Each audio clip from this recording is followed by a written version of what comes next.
Après leur séjour en mer, les smolles sont devenus des saumons adultes. Ils doivent maintenant remonter la rivière pour assurer leur reproduction. Une migration qui connaît également un suivi scientifique précis au niveau de Pont-Scorff. Donc concernant les saumons adultes qui remontent le Scorff, le premier qui est le saumon de printemps qui remonte à partir de fin février, des migrations un petit peu plus tardives jusqu'au mois de juin, voire éventuellement quelques-uns pendant l'été. Donc le saumon de printemps est un poisson qui passe 2 hivers en mer, fait on va dire entre 3 et 6-7 kg pour les plus gros spécimens. Ensuite nous avons le castillon qui lui passe un seul hiver en mer, qui est un petit peu plus petit, qui fait on va dire entre 1,5 kg et 3 kg pour les plus gros, et qui lui remonte à partir de juin jusqu'à septembre, octobre pour les retardataires. La station de contrôle des poissons migrateurs à Pont-Scorff est située à un point stratégique. Elle se situe à 12 km de l'estuaire. C'est le premier épi rocheux que rencontrent les saumons lors de leur migration vers leur cours d'eau natal. C'est également le point le plus haut où on rencontre encore l'influence de la marée. La station a été rénovée entièrement en 2012. On a refait toute l'aire de manipulation, donc qui est bac d'attente, bac d'anesthésie, bac de réveil, pour le plus grand confort des poissons. Chaque bac est recouvrable d'un filet nylon, notamment pour éviter que les poissons s'échappent, sautent, se fassent mal, et également pour éviter le stress, ça les garde dans l'obscurité. En ce qui concerne la manipulation des poissons, nous avons un détecteur de poissons qui nous permet de savoir lorsqu'il y a du poisson qui rentre dans la cage. Et du coup, les techniciens s'adaptent en fonction des poissons et de la migration des poissons.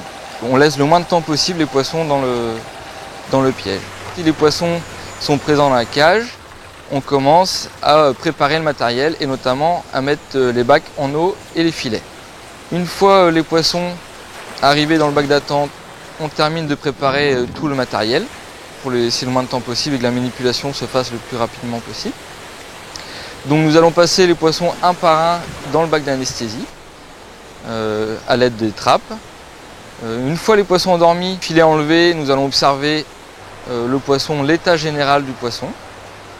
Noter éventuellement s'il a des cicatrices ou des choses qui permettraient de reconnaître le poisson. Ensuite, nous allons faire des prélèvements écailles, donc prélèvements écailles qui nous permettent de connaître l'âge des poissons, qui nous servira par la suite à faire des recherches en génétique notamment.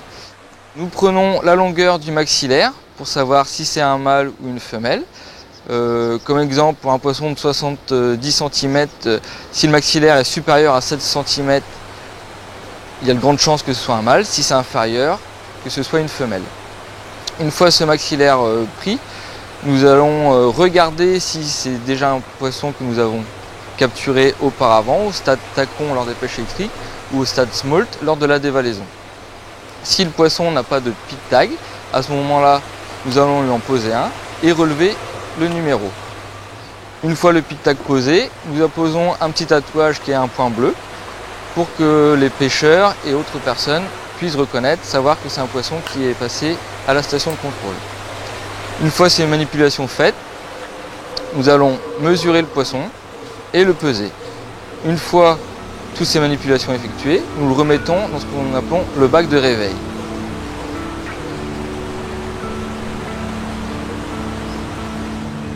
Puis, une fois que les poissons sont bien réveillés, nous relevons les trappes et ils peuvent regagner leur cours d'eau natal.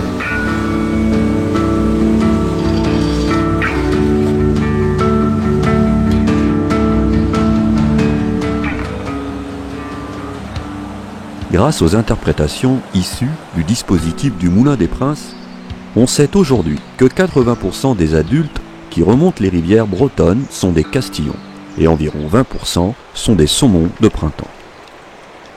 Donc année particulière en 2018 puisqu'on a vu le 10 millième saumon passer à la station depuis 1994 au mois de juin. On a à peu près entre 200 et 800 castillons qui remontent chaque année et entre 50 et 150 saumons de printemps. Il n'y a pas vraiment de changement sur le nombre de saumons qui remontent depuis 1994. On a toujours à peu près ce nombre de saumons. Par contre, si on regarde dans le détail, alors que le poids moyen des castillons faisait plus de 2,5 kg avant les années 2000, on est aujourd'hui sur des poids moyens de 1,950 kg, 2 kg. Donc vous voyez que c'est des poissons qui ont perdu 600 grammes de poids moyen. Ils ont perdu 2 à 3 cm de longueur. Pour le saumon de printemps, c'est à peu près pareil. Et aussi, lui, il a eu une période depuis les années 2000 de perte de poids moyen et de taille moyenne. On était sur des poissons qui faisaient plus de 4,5 kg, 4,6 kg de poids moyen. On est descendu à 3,9 kg, c'est-à-dire qu'ils sont petits, mais ils sont aussi plus maigres. Parallèlement à la perte de poids qu'on a observée dans les années 2000, eh bien, on a vu un retard à la migration de ces poissons-là. Les castillons qui avaient pour habitude de venir en masse avec un pic de migration au 15 juillet, à un moment donné, on s'est retrouvé avec un pic de migration au 15 août. Un mois de décalage. Alors pour la gestionnaire, c'était catastrophique puisque vous ouvriez la pêche quand il n'y en avait pas et on fermait la pêche quand il y en avait plein. Donc il a fallu un peu adapter ses pratiques par rapport à ça. Le saumon de printemps, lui, qui avait pour habitude de revenir, on va dire courant avril, on avait la moitié des saumons de printemps qui remontaient en juin. En fait, cet outil de travail, de recherche, permet d'appliquer des modes de gestion aux gestionnaires et d'avoir au mieux les meilleures règles de pêche sur une population de saumon qui est ce qu'elle est aujourd'hui. Ces observations-là servent aux gestionnaires. Il y a des TAC, des totaux autorisés de capture. Il s'agit en fait d'un quota admissible à la capture pour les pêcheurs, c'est-à-dire quelles sont les quantités de saumon de printemps, de castillon que l'on peut prélever par bassin. Et en fait, les données du score servent à valider ces TAC par rivière qui sont menées sur toutes les rivières de Bretagne. La prochaine étape pour les techniciens sera de mesurer les résultats de la reproduction de l'année précédente, ce qu'on appelle les indices d'abondance.